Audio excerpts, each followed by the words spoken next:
It'll be nice. All right. Yeah. So you lead us, Mona. All right, great. Yeah. So Hare Krishna, everybody. Today is Krishna Jayanti, which is celebrated in like a really big way in India and all over the world with Krishna devotees. And Baba had said that he was Krishna. And there are such beautiful pictures of Baba dressed as Krishna and Mehera dressed as Radha as well. And so I thought it'd be, I just went to the temple here. It was really nice. It was beautiful. The whole temple was uh, filled with so many flowers and people chanting and dancing and, offering to Lord Krishna. And so I thought maybe we could start by chanting the Hare Krishna mantra today. Those who all know it can chant with me. We can even sing, and if it feels light, or you could just listen. So the mantra is Hare Krishna, Hare Krishna, Krishna Krishna, Hare Hare, Hare Ram, Hare Ram, Ram Ram, Hare Hare. So let's all chant together, Yes. maybe 2, 3 times, and then maybe sing a little bit. Yeah, Betty? Hare Krishna, Hare Krishna, Krishna Krishna, Hare Hare, Hare Ram, Hare Ram, Ram Ram, Hare Hare.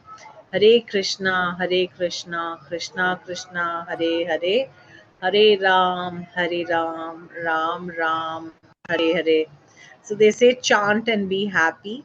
I wish all of you all also be happy. Baba also says, don't worry, be happy.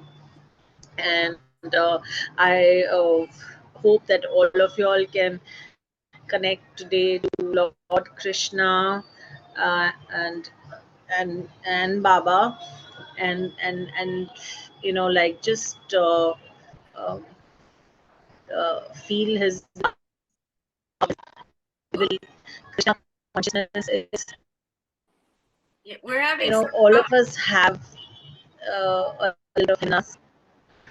Mona, we're having Sorry, some trouble with your transmission. what did you say? You're breaking up. You're breaking up a bit. Okay, can you hear me now? Now, yes. Okay, it's better now. Yeah. All right. So maybe we could just close our eyes for a second and just connect with Lord Krishna and feel his love embracing us, flooding over our whole body, mind, and soul, embracing us.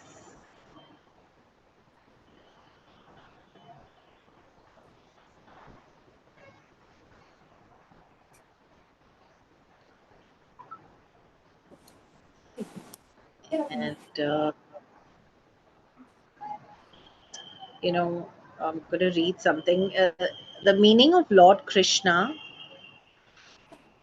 the birth in which love, knowledge, and mischief all come together, is considered as the birth of Lord Krishna. When you realize your life and the whole world is just a Leela, a play, then Krishna is born inside you. Krishna means the most attractive divinity. The energy that pulls everything to it is the most attractive. Lord Krishna signifies Ananda, that is pure bliss. So Janmashtami, that is today, is the day when joy manifests. So I hope you all can bring the joy into your lives today. And, as we celebrate Lord Krishna's birthday, which is very, very special because he was born at this auspicious time and he was born after, many children were killed, and there's a whole story behind Lord Krishna's birth, his life, and he had the Bhagavad Gita and how he gives Arjuna, you know, how to face the war with his brothers. So same way in our lives also, sometimes we may go through conflicts, but Krishna has written down in the Gita a lot of guidelines. And yeah, Betty, shall we sing Hare Krishna? Sure. Hare Krishna. Hare Krishna, Hare Krishna, Krishna Krishna, Hare Hare, Hare Rama, Hare Rama, Hare Rama, Hare Hare. Hare Krishna, Hare Krishna, Krishna Krishna, Hare Hare, Hare Rama, Hare Rama, Rama Rama, Hare Hare, Hare Krishna, Hare Krishna, Krishna Krishna, Hare Hare, Hare Rama, Hare Rama, Rama Rama, Hare Hare. So, Thank you, on that Mona. note, Yeah, I think we should thank go. you. I don't think we should wait anymore for Marvin. He's usually here if he's gonna, wouldn't you say? I think we Yeah, should. he's normally here. So Yeah. we'll wait for him for 1 more minute, 2 more minutes, and then we'll start. And thank you. I hope you'll enjoy chanting, singing. They say chant and be happy. So I hope it brought some happiness to you all. All right. You, Maybe, I like your markings on your face. You look happy, Mona. You look, you must have enjoyed. yeah. I, I'm happy to be with you all. So, yeah. Have you seen Baba's pictures where Baba's dressed as Krishna? Yeah, yeah, beautiful with the crown. And there are a lot of yeah. All right. So Eva, will you share the screen? Yes, I will. Thank you. Thank you so much. Very welcome. There you go. Okay. You got the page number, Eva? Oh, Hi, Pia. Hi, Jai Baba. 18, 9. Try again. Baba, how are you? Oh, there it Okay. is. There it Okay. is. 1898. All right. All right. Great. Now, so maybe I'll start reading and ask you all at any point if you think that my voice is not clear or my connection is bad, please let me know. All right. So I'm going to read from page 1898 from the Lord Meher book. We were reading from the portion of Nasik and Kans. Vishnu accompanied them on the 13th. Adi's sister, Pairoja, had an interview with Baba. Goma Ganesh Patak, a former teacher of the Meher ashram, saw Baba the same day with Kaka Chinchorkar. Pathak sought Baba's financial help to proceed to England for further studies, but Baba later told Vishnu to actually refuse him. 2 days later, Taibol also requested Baba's monetary assistance, and Baba agreed to help to a limited extent. Ramju met Baba on 14th January, and the next day, Frenny and her children who had been visiting returned to Nasik. Frenny husband Rustam met Baba at Kushru quarters a week later at 5 p.m. on 22nd January. And at Mehrabad the following day, Rustam was staying in Bombay. where he was working on his film project. Baba was very pleased with the successful progress of Rustam's film, which Ramju had seen and praised Baba. Baba assured Rustam of his financial help in two of his further ventures through a gift from Elizabeth, and agreed to come to Bombay to support Rustam's distribution efforts. Footnote, please. Uh, the title of the film Rustam produced and directed using the pseudonym of Rukesh was Nigah-e-Kamil, The Perfect Man. It was shot near Gangapur Falls, Nasik. The story revolves around the court intrigue of a poisoned king, a villainous prime minister, and a heroic spiritual prince. Message and mysticism of the East with an appeal to the heart. A saint's message of plain living and high thinking woven around the court intrigue of a state. Thrills and excitement of a tiger hunt in thick jungles. End of footnote. Thank you. You're welcome.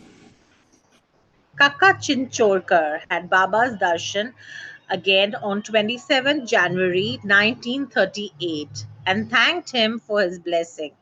Chinchorkar had been elected the president of the Ahmednagar municipality in an election held the previous day. Baba came down the hill on Sunday, 30th January, with Norina, Kitty, and Rano, and took them to the Mad Ashram. It was called Mad Ashram? Wow. Memo and Adi Junior were visiting and they went along as well. Baba had sent Kali Mama to Panchgini to lease a bungalow for himself and the women Mandali, as he intended shifting there for the upcoming hot summer months. Panchgini has a much cooler climate than Mehrabad during March, April, and May. Baba himself went to Panchgini along with Adi Senior and Gajanand on Wednesday, 2nd February 1938. They arrived in Pune at 9 a.m. and joined by Chandji, proceeded to Panchgini arriving at noon. There, Kali Mama showed Baba the different bungalows he had inspected. Baba chose one and made all arrangements for shifting there in March with the women. Baba also visited his cave in Tiger Valley where Pleader was staying. Baba ordered Pleader to go on pilgrimage to Banaras and remain there for 8 months, begging for his food along his way and to fast for a certain period. Baba then visited. There's a footnote. Footnote. Let me finish the sentence, please. Let me finish the sentence. Sure. Let me finish the sentence.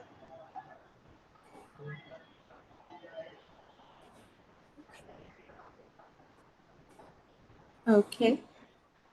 I'm lost now. I don't know where it is. Oh, No, sorry. I've not finished reading, Eva. I've not read there.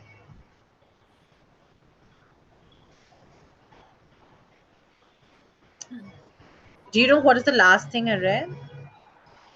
I thought you had finished, but No. Baba maybe you. ordered Pleader to go on pilgrimage. That sentence. Yeah.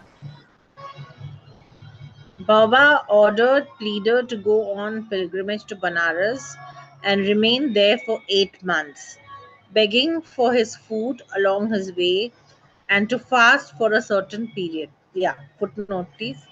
Okay. Baba further ordered Tweeda to sit on a particular bridge in Benares where Bosni Maharaj had once sat, and not to move from the spot, even if he were ordered to do so by the police. If he were physically moved, he should not resist, but later return quietly to the spot. End of footnote.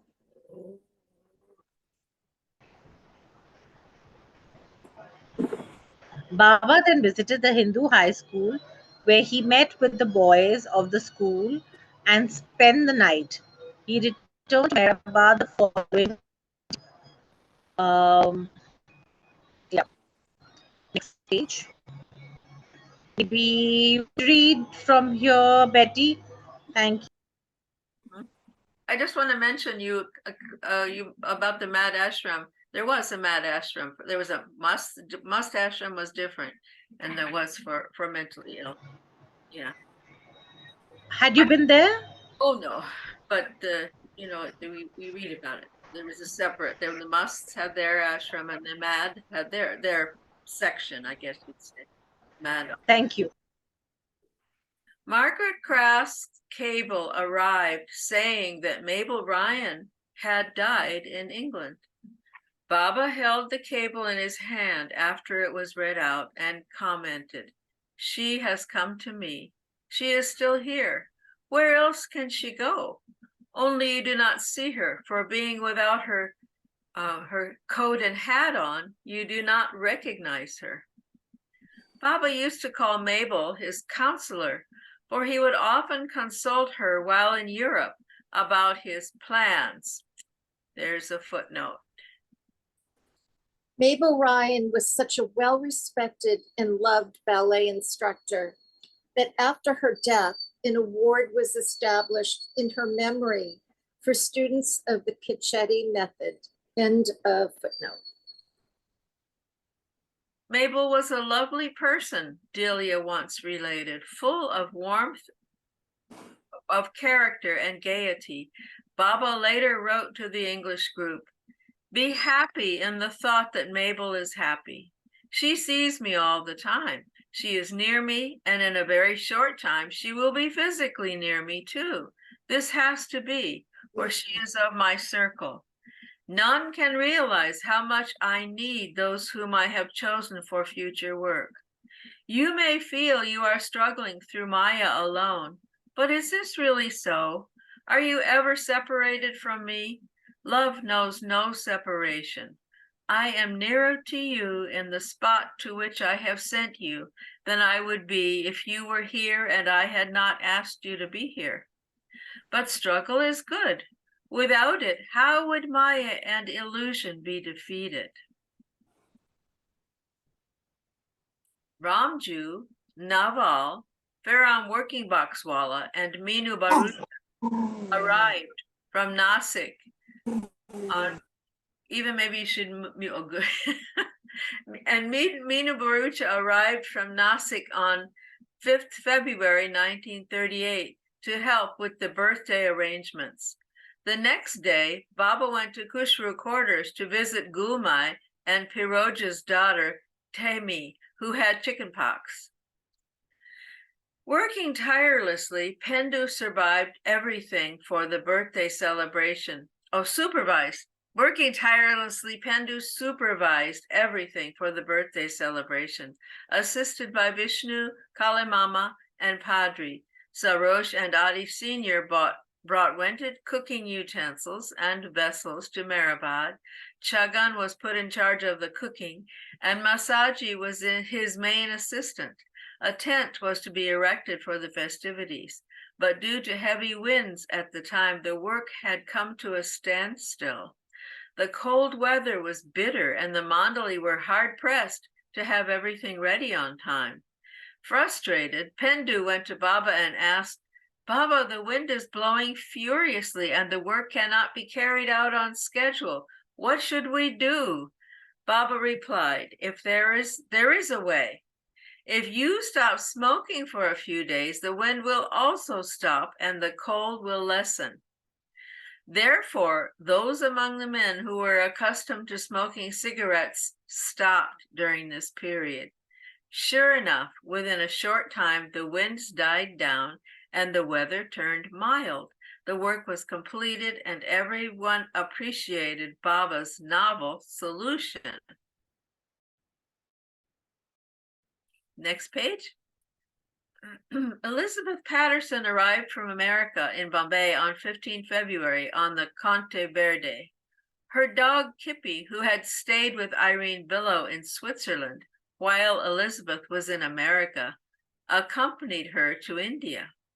Adi Sr., Chanji, Goer, and Arnavaz met her, and Adi drove her to Meherabad. Nani arrived 2 days later on the SS Reliance and was also met by Chanji. She too was brought to Meherabad in time for the birthday celebrations. Both began living on the hill with the other women Mandalay. It was not always easy for these Westerners to leave their friends and family to join Baba in India, especially when their families did not follow Baba. Elizabeth's mother, Bess, who had met Baba in 1932, wrote her a wonderful, encouraging note stating, "If it were not your happiness and your complete conviction that takes you so far, but instead some stern duty or sacrifice, we should really mourn. But since you are following the light of your spirit, my spirit will keep its little candle burning bright until I see you again. But I want you to know that your months with us have been a joy and a comfort. You have been so thoughtful and kind, gentle and sweet. I cannot but see the lovely results of your association with Baba and his ministry of illuminating love." Footnote. 22 January 1938. An informal history of the Simeon B. Chapin family. End of footnote. What a beautiful note. The joyous feeling that permeated the atmosphere at Meherabad on Saturday, 19 February 1938, as the lovers began arriving for the 3-day celebration, cannot even be compared with what heaven has to offer. In heaven, there is only happiness. But in Meherabad, during these 3 days, there was spiritual joy. Wine was flowing freely once again, and almost 500 lovers from Bombay, Pune, Ahmednagar, Nasik, Navsari, Nagpur, and other towns and cities gathered to quench their thirst. More than 200 came from Bombay, including Naroji and Bakamal Dadachanji, and their children, Arnavaz, Nargis, Homa, Dara, and Rhoda, and Goer, who was living with them, Alamai, Katrak, Carmen Masi, Bakmai's sister, Suna Masi, engineer, with her 6-year-old daughter, Dolly Dastur, Dina Talati with her 2 daughters, Jeru and Perviz, Amina Jaffer, Khatija Abdullah, Merabai merchant, and Alu Kambata. Memo, of course, never missed such occasions, and Gulmai was a constant visitor to Meherabad from her home in Ahmednagar. Pilamai and her daughter Silla came, as did Vishnu's mother Kakubai. Papa, Gaimai, Meru, Manu, Merwan, and Erich Jesawala arrived from Nagpur, and Baba issued instructions to Naja to look after this family particularly well, serving them good food and providing every comfort. The Jesawalas were about to be included in Baba's intimate mandali, and this was a prelude to it. Baba's birthday was celebrated at 2 places separately, on Meherabad Hill by the women, and in Lower Meherabad by the men. Footnote. Elizabeth took a short film on the hill. End of footnote. Only a few of the Western women were allowed to come down the hill and observe the celebrations there. Baba's feet were washed with milk and saffron on the early morning of his 44th birthday, according to the Zoroastrian calendar, Sunday, 20 February 1938. Afterward, at 8 o'clock, the darshan program at Lower Meherabad started and went on continually until evening. Baba handed out prasad with both hands to the hordes of people who had come, amidst the singing of bhajans, praising God in all his mercy for allowing them to participate in this momentous day. As age described, the atmosphere in Meherabad was redolent with the fragrance of wine, and people looked intoxicated. The wine of Meherabad is quite distinct. The deserving taste only a cupful after ages. The tavern keeper makes sure that its fragrance spreads throughout the world, bringing in its wake a transformation of consciousness, which makes the avataric age quite unlike any other. Speeches were delivered by Angal, Pleader, and others, and a kawal from Navsari entertained the men from 2 to 4 p.m., while a female singer from Pune sang for the women. Baba was intensely occupied from 3 a.m. to midnight. When he went to his cabin for rest late that night, a woman approached him saying, "Baba, my child is crying. It is hungry. It needs milk." Baba, despite being exhausted, took the watchman Jamadar with him to Lower Meherabad, found some milk, brought it back up the hill, and gave it to the woman himself. Let's see the picture. Ooh, look. Oh. Wow. Nice. Okay. On Monday, 21st February, a free feast was given to 5,000 poor villagers from the surrounding areas. Baba personally distributed ladus to the multitude. Afterward, the guests departed with longing in their hearts, but they carried the bliss of Meherabad back to their homes, where the joyous feeling of being in Baba's presence stayed with them for days to come. During this occasion, Bua Sahib and Sadashiv Patil had come from Pune to attend the birthday celebration, and Baba met with each privately.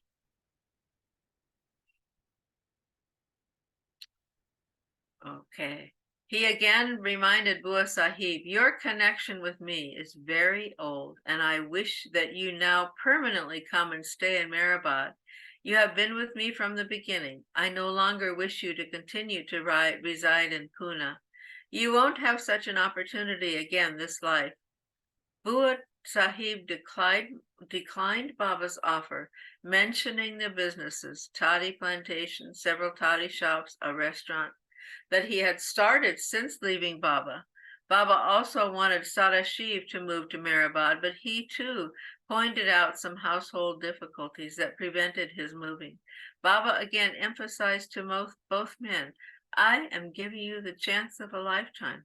Return to Pune, and after thinking it over, write me your decision." Both left, but sadly, neither wrote back to Baba, and they never did come and live with him again, as he wished. Maybe this is a good point to go on to the next reader.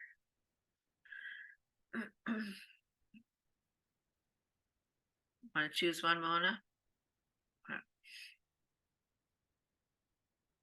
Yeah, Rosalie, would you like to read next? Yeah. After the celebrations were over, Baba asked the men Mandali, "Which birthday did you like better, this year's or last year's?" Most said the 1937 celebration, because a lot of money had been spent on the affair, and it had gone off more smoothly as they were able to hire more servants, buy decorations, etc. But Baba remarked, "I like this year's better, as you all work so hard alone, with so much love. This is what is important. This is what matters to me, not how grand the pandal was." The Jesawallas had been allowed to stay at Akbar Press for a few days after the birthday celebrations. A wealthy Mohammedan lady named Maimuna, who was a friend of the family, had accompanied them from Nagpur. Before starting on the journey, she had said, You are going for Meher Baba's darshan on a full stomach, but I will eat only after having his darshan. She fasted the entire way to Ahmednagar and ate after taking Baba's darshan.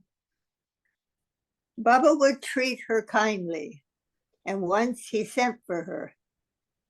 When Gaimai went to bring the woman, Maimuna told her, "It is my prayer time. Tell Baba I will come to him after offering namaz." Gaimai informed Baba, and he remarked, "See what firm determination is. She has come to the one to whom she is offering namaz. But when he sends for her, she is too busy praying.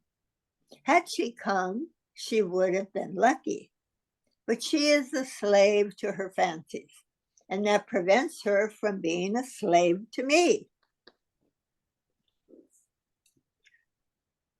On 23rd February 1938, explaining about alcohol, drugs, and other such habits, Baba stated, "Drinks in ordinary moderate doses act as stimulants and are harmless.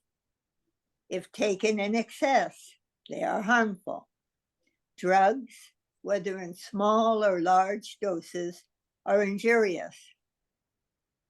They have a characteristic of making the users addicts.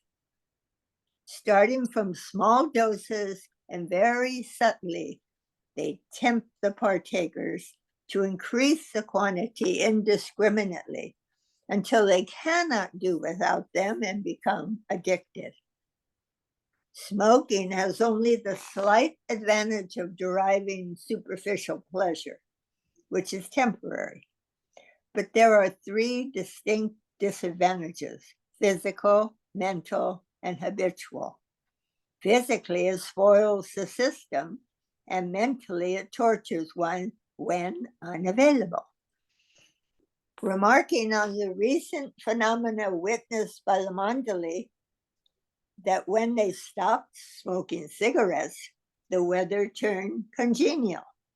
Baba stated, "If the Mandali could control the elements of nature through their abstention from small habits for 7 days, they could bring the entire universe under control if they abstain from these habits for 7 months." During the latter part of February 1938, Baba again issued detailed instructions to Pendu, now Roshi and Kalimama, about erecting certain structures on Mehrabad Hill while he was away. Nilu was conducting a free dispensary in Mehrabad since moving from Rahuri, and Padri was treating patients with homeopathic medicine. Padri had some rudimentary engineering experience and was to assist in the construction work on the hill. Adi Sr. was handling some of the correspondence. Baidu was in charge of the Mad and Must ashram. Bailey, who had come to stay in Ahmednagar on 16 January with his wife, and Swamiji were also caretakers of the Mad inmates at Mehrabad at this time. Narina's birthday was celebrated on 2nd March. On the 4th, Baba, Pendu, Gustaji, Adi Sr., and Behram went for dinner in the Pontiac to Nashawan Sattas at Akbar Press, and then visited Bailey's home. Baba left Mehrabad for Bombay to support Rustam's efforts on 6 March 1938. Adi Sr. was with him driving the Opal, along with Adi Jr. They halted at Pune for lunch with Memo and Behram's family at Baba House. And Ramju, Abdullah Jafar, Nuru, Ramju's brother-in-law, joined them in the Pune railway station. They reached Bombay in the evening and stayed at Banubai Confectioners with Kakabaria. Rustam came there and spoke with Baba.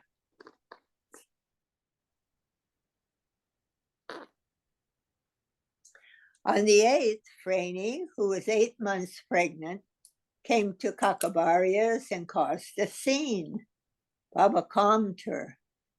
During the 2 days that Baba spent in Bombay, Rao Saheb brought a poor Pathan boy named Amir Khan to Baba.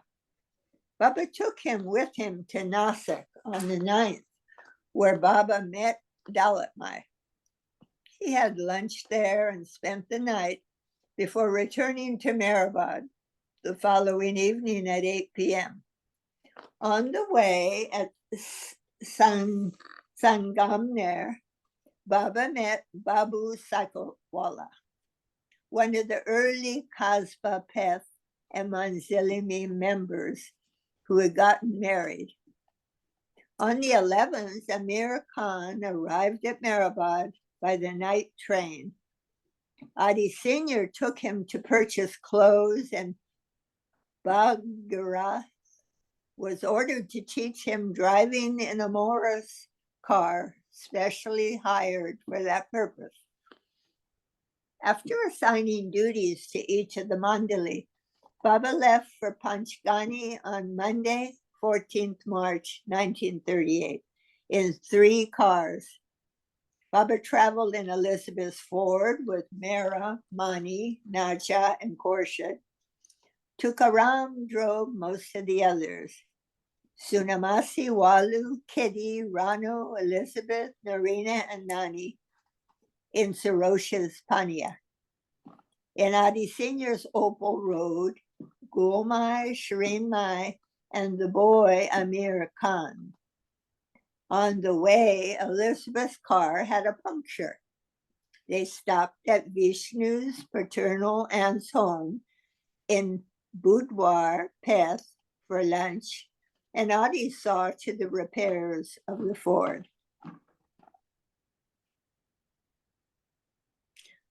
Among the Mandali and Panchgani were Chanji, Gustaji, Vishnu, Chagan, and Bhagaraf. Mohammed Must was to be brought there later by Masaji, who was to look after him. Jalbai was also to come. Baba's bungalow in Panchgani was called Dilkusha and was located near Tiger Valley. The women occupied the main house, while Baba stayed in a storeroom next to the kitchen and worked with Mohammed in a small attached annex.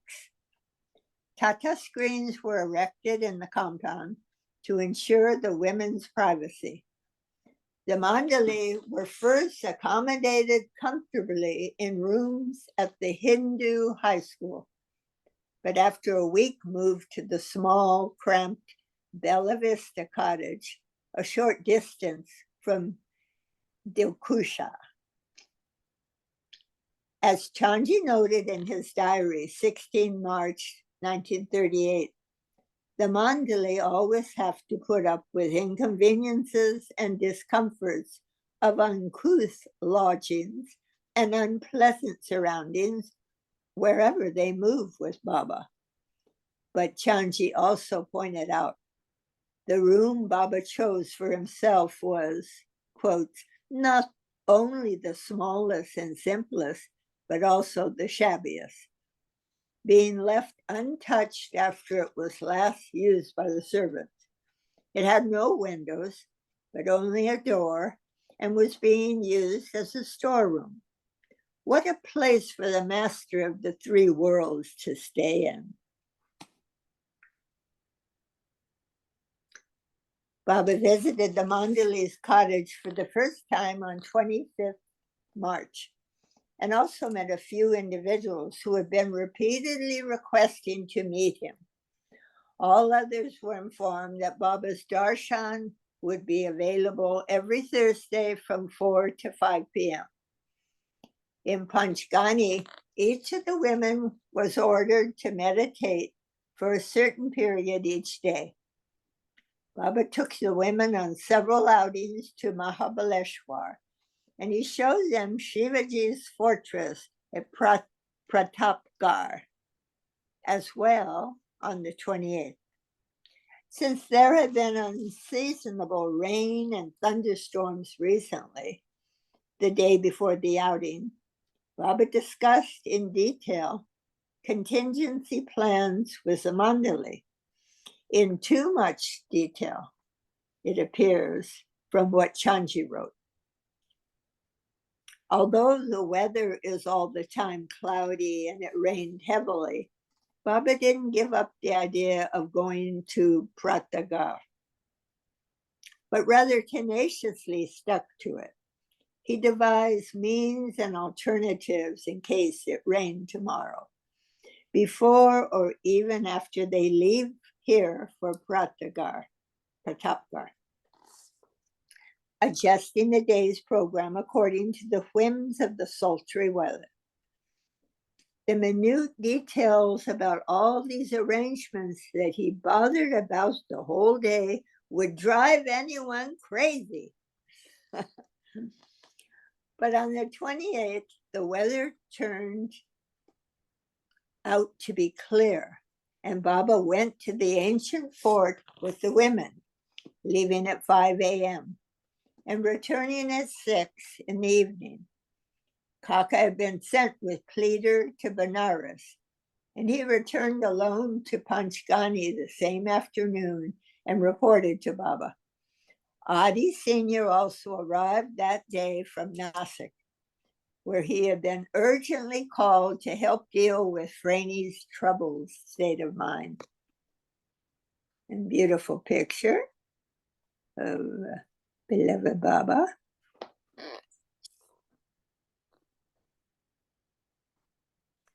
After Kaka informed Baba at length that Pleader had stuck to Baba's orders, despite facing terrible, severe mental and physical anguish, Baba commented, quotes, "More is still to come. This is not all he will have to undergo," end quote. To the Mandali, Pleader had proved his mettle, but they could only admire his fortitude and courage in withstanding all the hardships Kaka described. Footnote. Pleader stayed in Benares, obeying Baba's orders to beg, and returned to Meherabad in late May 1938. End of footnote.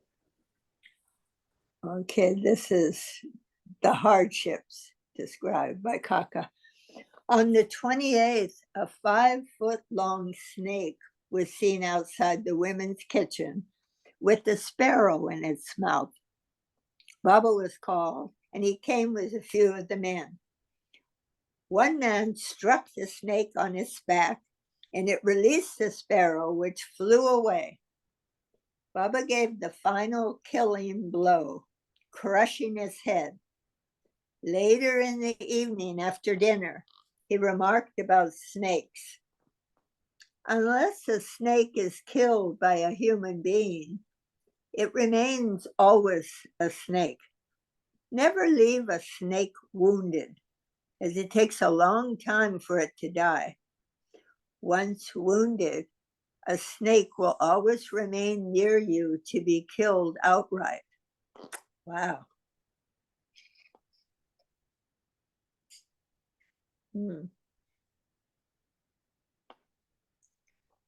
On another occasion, when the men wounded a snake at Lower Meherabad, Padre brought it to Baba, who crushed its head. Baba had explained, in evolution, the snake form is like an entangled rope, which you cannot undo or unwind.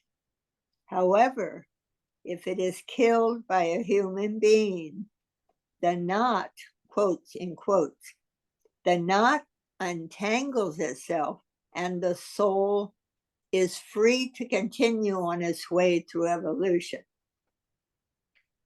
On 29 March 1938, Baba explained to the Westerners about his work of creating a circle of true workers around him, whose renunciation of worldly possessions and whose selfless service under his guidance in various spheres of his activities were remarkable, though it was quiet, unpublicized,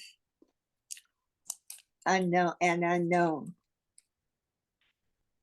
Public figures who, in spite of all their loud cries and sermons of, quotes, service, end quotes, on public platforms, at eulogies and at tributes paid to them by the press and public, all or most all of them have their weaknesses and vices, which are buried underneath their public name and image.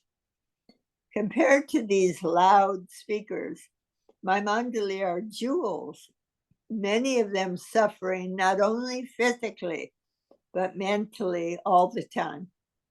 And mental torture is worse. They are human after all. They have a mind, and with it, so long as they are human and imperfect, all its weaknesses. They too have many thoughts of lust, for these always react with vengeance when checked. And not being independently free to act as they please, being under orders not to put these into action. It is a regular torture. Yet they all try to do so, to obey me, even during the prime of life when these are at full force and when life is truly to be enjoyed. And having spent previous years of life in my service in Sahavas under strict orders of abstinence and austerities, they still have nothing but a blank wall to face for their future, which they have left entirely to the Master's hands for years, and know nothing except his word and assurance that is all for their good. And there is nothing but abject disappointment as far as material or worldly gains are concerned. Yet they still hold on to the bargain and promise made by me since the beginning for some great spiritual benefit of which they at the moment have not the slightest glimpse.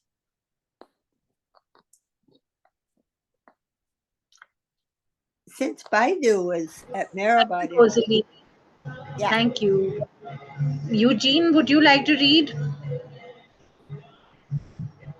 Since Baidu was at Meherabad in charge of the Mad Ashram, Masaji had been appointed as Muhammad Must's personal caretaker in Panchgani. It was a duty that tried Masaji's patience. At his advanced age and with a cantankerous nature to begin with, Masaji's moods were difficult to control. To make matters worse, when Baba was in a good mood, for his own purposes, he would humor Muhammad by teasing Masaji. At one point, Masaji became so annoyed that he disobeyed Baba and uttered regrettable things and was ready to go away.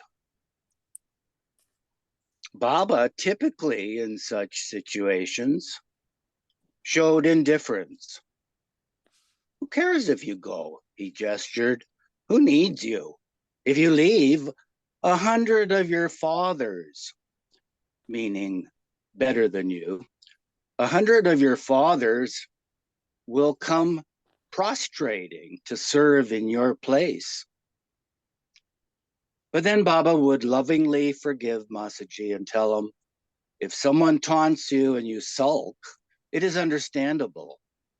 But this one, meaning Muhammad, is like a child. Why pay attention to his words and take them seriously?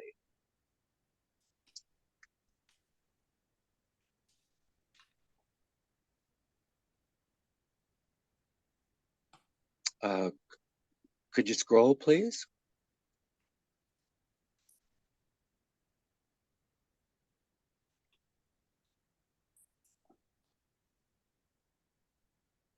Can you see that, Eugene? Let's see. Okay. From like a child, Muhammad's like a child. Why pay attention to his words and take them seriously? It bounced again. Okay, I'll just go from here. But then Baba would lovingly forgive Masaji and tell him, if someone taunts you and you sulk, it is understandable. But this one, Muhammad, is like a child. Why pay attention to his words and take them seriously? You should disregard them. You require great good fortune to deserve the opportunity of doing such a duty of looking after him. But it is unfortunate that you cannot digest what I am giving you. And Masaji would weep and lay his head on Baba's feet. Sometimes, in an ill-tempered mood, Masaji would deliberately threaten Muhammad, making the must afraid of him. This Baba did not like, nor would he tolerate. His work with Muhammad was something very special and beyond our understanding. He would always humor Muhammad, bearing some of the must's obstinacies with unimaginable patience. He wanted the Mandali to deal with the must in the same way.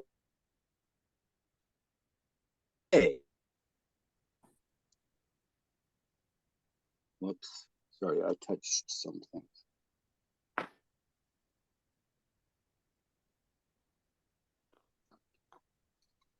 He wanted the Mandali to deal with the must in the same way, but that was extremely difficult for Masaji.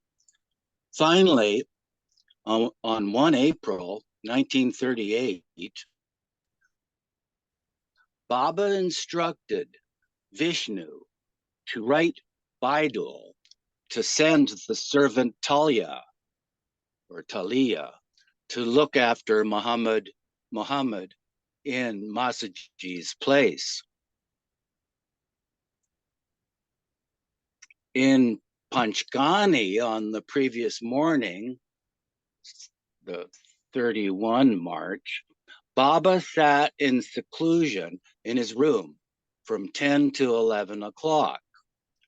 Later that day, Narina and Elizabeth suggested to Baba that if he established a universal center somewhere, his messages could be conveyed to other centers throughout the world.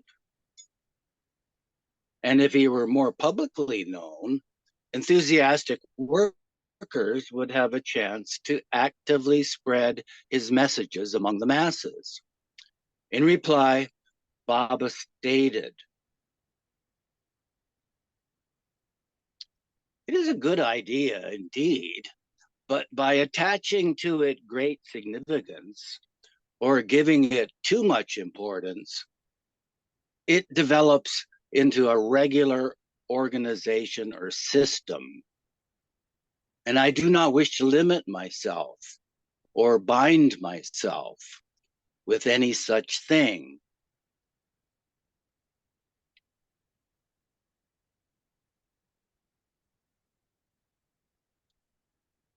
I create things on a firm foundation and then pull them down. The More I make changes, the more changeless I am. Neither do I want an organization nor any society. That is exactly what I am afraid could happen. If such centers are allowed to prosper, they form themselves into organizations or societies. For that reason, I build structures and then demolish them. The more changes I make, the more unchangeable I become. Organizations are like the foam which brings unwanted things up to the surface of the sea, letting the real substance lie beneath, submerged in the depths. Vishnu's relatives met Baba at noon that day on their way to Satara. Padri also arrived from Meherbad and had a private meeting with Baba. In the afternoon, from 4 to 5 o'clock, Baba gave darshan to the public at the Ben Mandali's cottage. Jumped around. At the Man Mandali's cottage. Baba gave darshan to the public at the Man Mandali's cottage for the first time during his stay at Panchgani.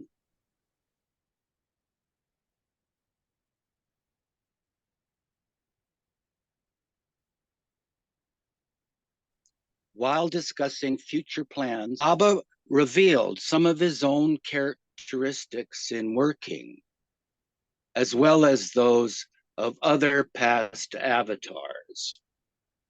Eugene, why don't you read that paragraph again? It skipped a little bit. Oh, okay. Starting the next day, 1st April. The next day, 1 April, while discussing future plans and ideas for a center, Baba revealed some of his own characteristics in working, as well as those of other past avatars.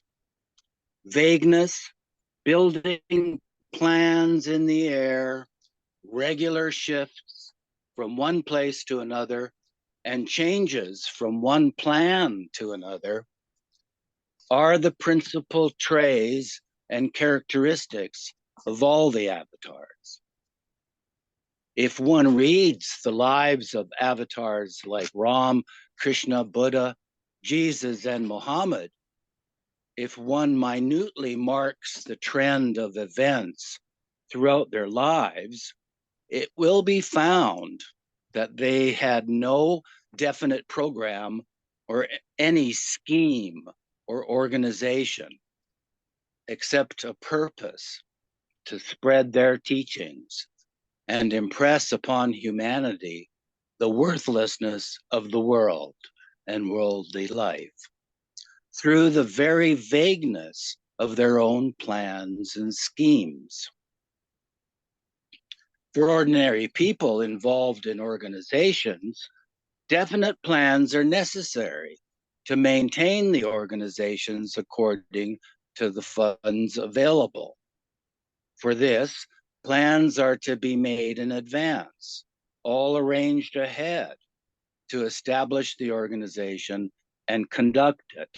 Otherwise, the whole scheme would fail.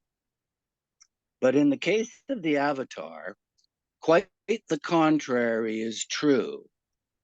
His methods are strange, peculiar, and quite the opposite of the world's. First of all, avatars do not plan anything, and if at all they do, it is all an outward show, a bluff, all without any sound basis or firm foundation, such as provision of funds, etc.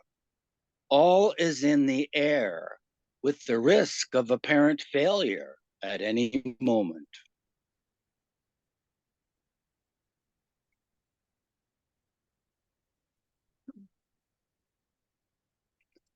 Yet, they do take the risk and indulge in the game, but their schemes hang in the air. And even if their schemes are going well and are on a sound basis, they may destroy them at any moment. Such plans and schemes are created for some definite purpose as a means to a certain end. No sooner the end is achieved, the avatars and sadgurus will not continue running them, however flourishing they might be. Once their purpose is served, they are dropped. If the avatars and sadgurus prepared their schemes on a safe, firm, sound, permanent basis, what would the difference be between them and ordinary human beings? None of the past avatars like Krishna, Jesus, or Muhammad ever did this. Their lives and work are all full of hectic movements and gestures that were entirely vague, with no sound basis behind them in the material sense, except a great purpose which every Sadguru and avatar has, which is their mission in life. That is, to depict and prove the transitoriness and falseness of the world and all its things through the very vagueness of their own moves and schemes. Thereby, they turn to sound, solid causes of the life eternal and its attainment through a spiritual life. By the capricious plans and vacillating ways of the masters, they prove that this changing world and everything in it is illusion.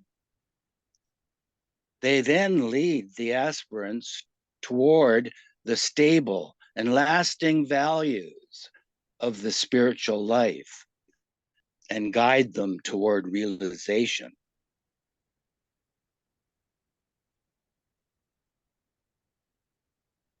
Krishna was either occupied with playing with the gopis or thinking of war.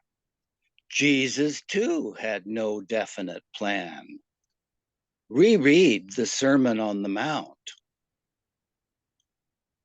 Muhammad was absolutely vague, always on the run, to the extent of one marriage here and one there, and so on.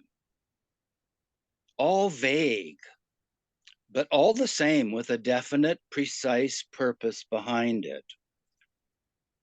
I too am like them.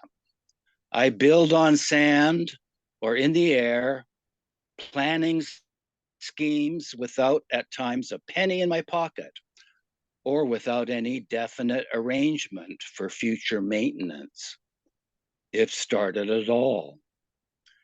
And even when established, I break it up or abandon it. Plans were laid for Meherabad, the school, ashram, hospital, the Nasik retreat, all were well planned, but all were broken up and pulled down the instant the purpose was served, as I alone know.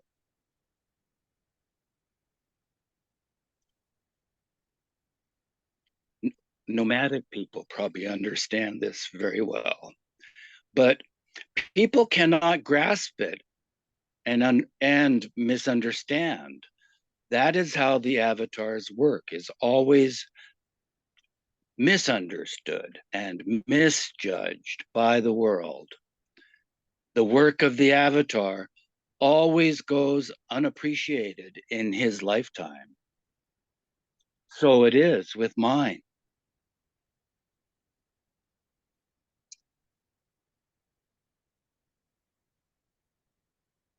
If a Nehru or Nariman shaves or cuts a poor untouchable's hair, the press and the public hail them as saviors of mankind. We have a footnote. Note. Khurshid F. Nariman was a legendary leader of the Congress Party and the mayor of Bombay from 1935 through 1936. During his term, he espoused the cause of the common man, visited slums and markets, and strove to remove mass illiteracy. Nariman Point in Bombay is named after him. End of footnote.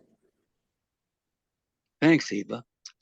But a Meher Baba or Upasani Maharaj doing the same work silently in secluded spots would neither be noticed nor appreciated, rather ridiculed and overlooked.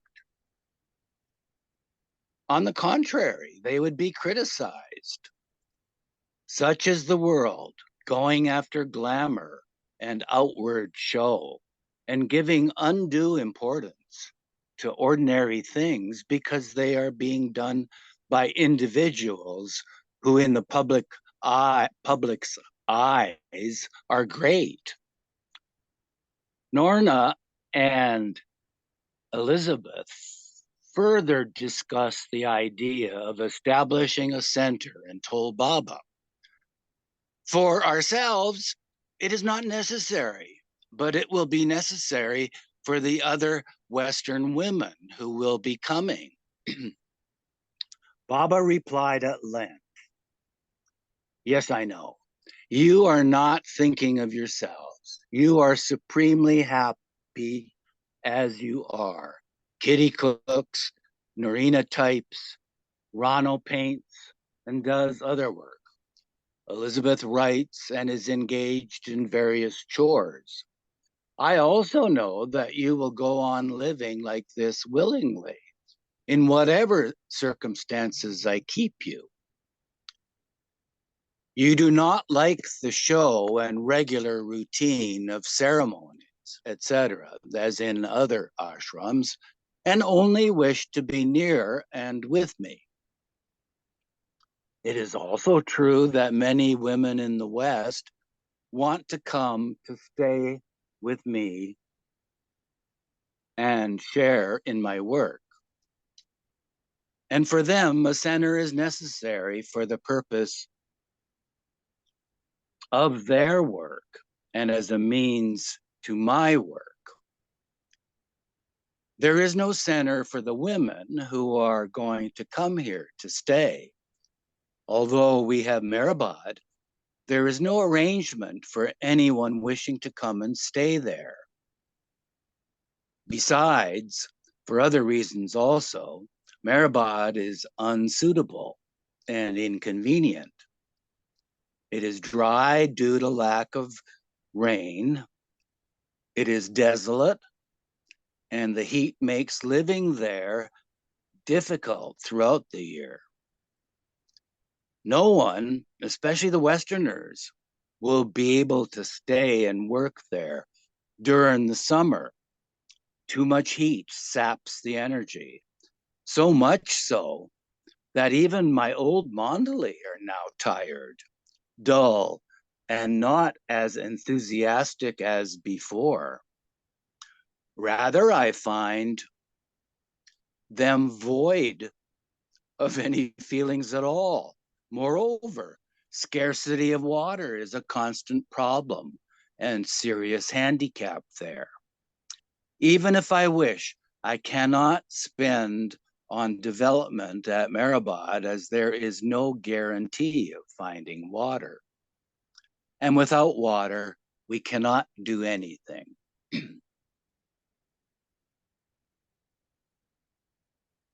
So the selection of a better place seems essential.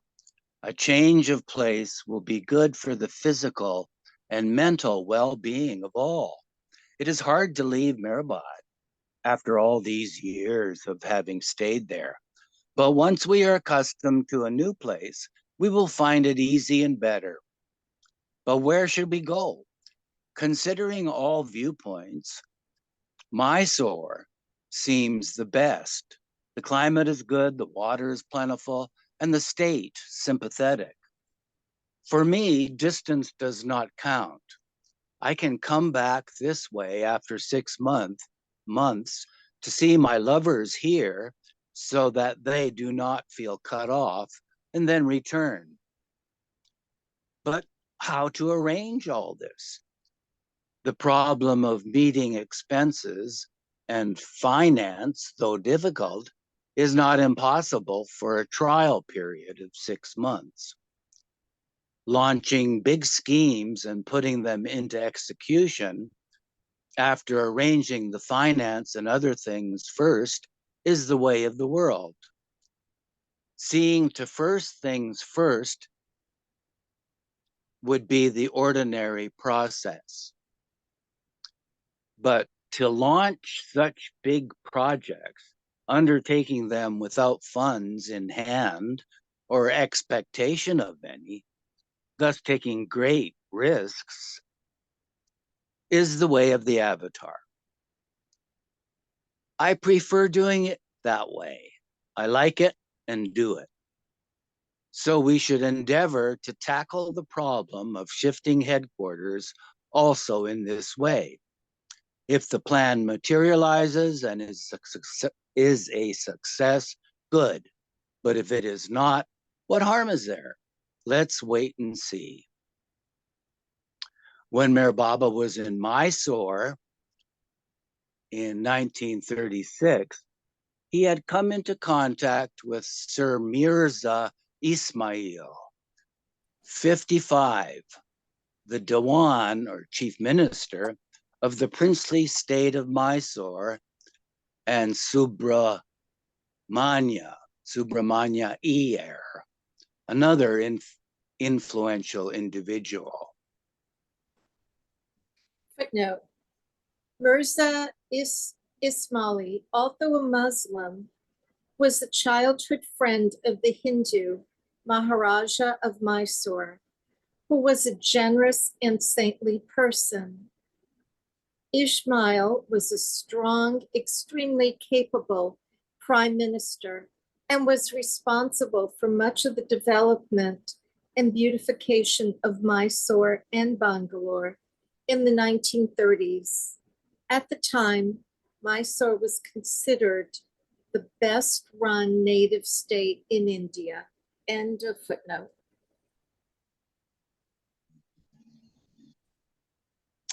They were now asked by letter to find a suitable spot where Baba could establish a center or ashram. Their reply was received in Panchgani, assuring Baba of their cooperation. And a few weeks later, Chanji and Pendu were sent to Bangalore, where Chanji met Sir Mirza on 17 April 1938. Upon receiving the Dewan's letter that a site had been selected, Baba expressed a desire to visit the place, which surprised Narina and Elizabeth, as they never expected Baba to establish a center so far from Mehrabad. They hoped Baba would change his mind, as he so often did. Mentioning this very tray of his, Baba observed, "It is one of the great wonders of the world that those who apparently make the most changes are the most unchanged or unchangeable."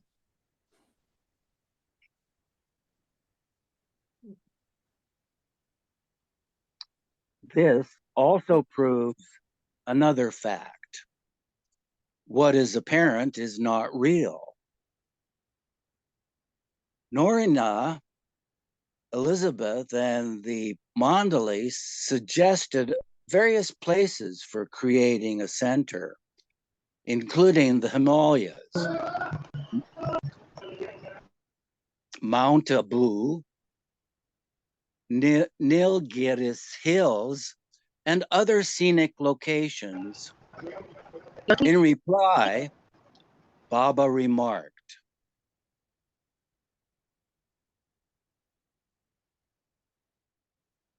"The Himalayas are no longer spiritual. Spiritually, they are no more than masses of stone. In the great universal game of the spiritual evolution of mankind, worked out personally by the hierarchy of great spiritual sadgurus and the avatar, the Himalayas or Mount Abu or the Nilgiris were once so highly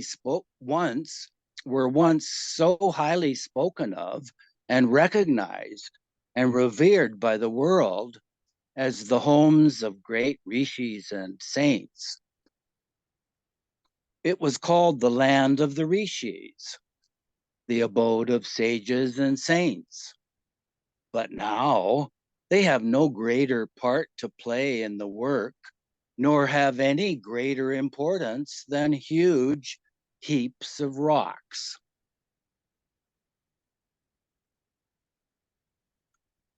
Man wants God, but is given stone in the form of churches, temples, idols, and images.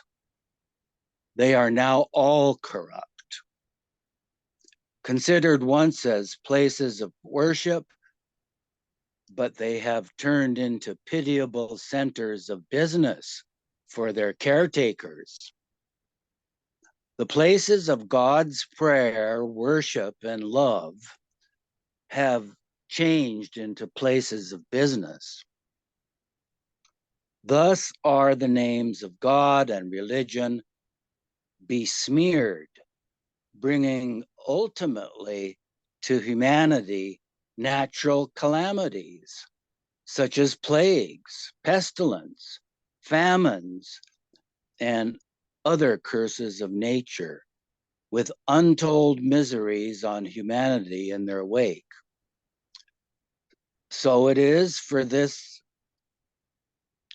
that the teaching of the avatars and sadgurus caution one not to give importance to such places and forms of worship. Their work is to diminish and destroy all these piles of stone, which keep humanity away from God rather than draw it closer.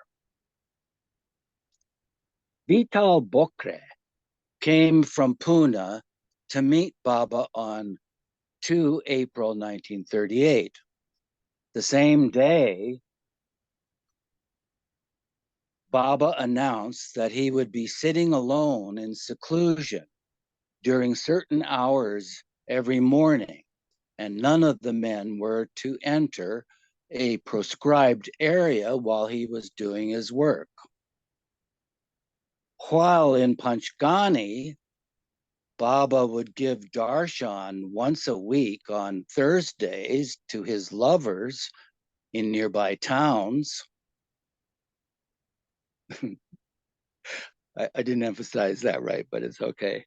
In addition, at times, other lovers would come from distant cities. On Friday, 8 April, a 14-year-old boy named Sulu Ram Meshram arrived from Nagpur. He had found out about the master by reading a newspaper account of Baba's visit to Nagpur in 1937 and contacted the Jeswalas for more information. Sulu had written to Baba in January 1938, and Baba had invited him to Panchgani in April. And thus we get the end of age 1912, I think. That's So, boy Sulu is BJ's father. Our BJ's dad is Sulu. Meher. oh, Interesting. Yeah, it is. Oh, wow. so Let's end it here. If that's the case, stop reading over here. And we'll continue next week. Is that okay with everybody? beautiful, beautiful. Thank you very much, Mona and Betty, for turning the pages. I must dash. Bye bye. That was Eva. Oh, that Thank you, was Dean. Eva. Thank you, Rosalie. Eva. Thank you, Big Eva. thank Thank you. you, Betty. Thank you. Bye, everyone. Jai Baba. Hey, Papa. Oh, oh, Thank hey. you. Bye, everyone. Jai Baba. Thank you, Jen.